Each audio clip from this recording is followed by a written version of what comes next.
So how do you shoot epic looking drone shots without a drone? Maybe you can't afford a drone, or even if you can, maybe you're in a no-fly zone, or maybe it's just too unsafe to fly one above people's heads. Whatever your reason for not being able to fly a drone, I have got the perfect alternative.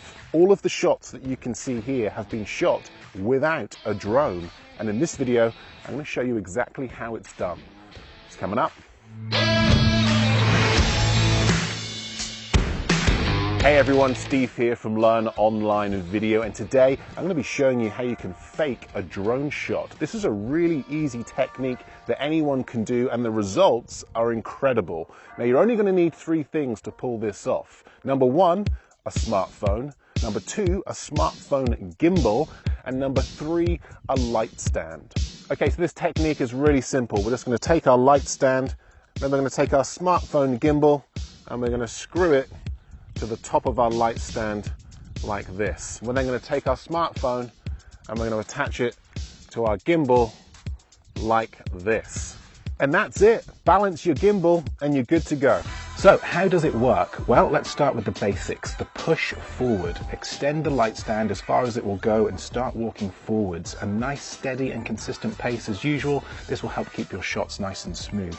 Now, framing and composition is most likely going to be your toughest challenge with this setup because you're not going to be able to see what you're shooting. Keep an eye on where you're walking, but also on your phone to make sure it's facing in the right direction.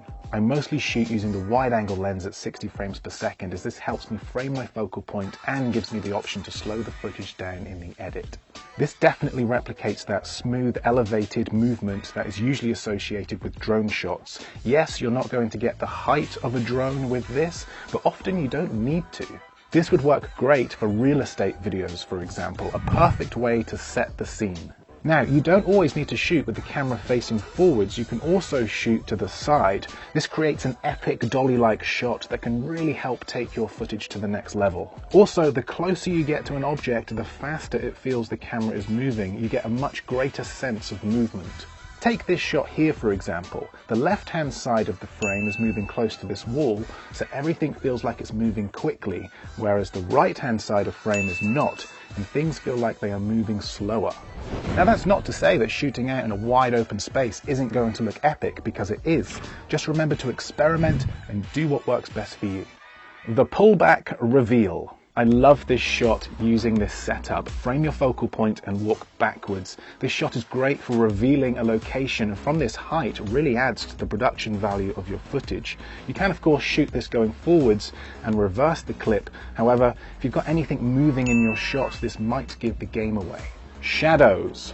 Seeing the shadows of your light stand and camera will really look naff and completely distract from what otherwise would have been a usable shot. Pay close attention to your light source and avoid shadows at all cost. Okay, let's go for gold and put everything that we've learnt into one shot. We're going to push forward at a nice steady pace with our shadows behind us and focal point framed nicely in the background.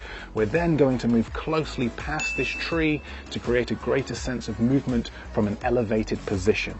Okay, let's see the results. Camera pushing forward, nice and steady, shadows behind us. We then swoop past this branch, which is clearly high up off the ground, and the results are what look like an epic drone shot.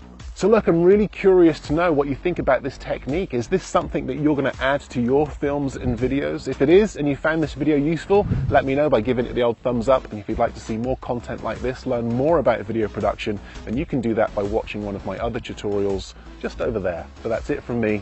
Thanks for watching, and I will see you in the next video.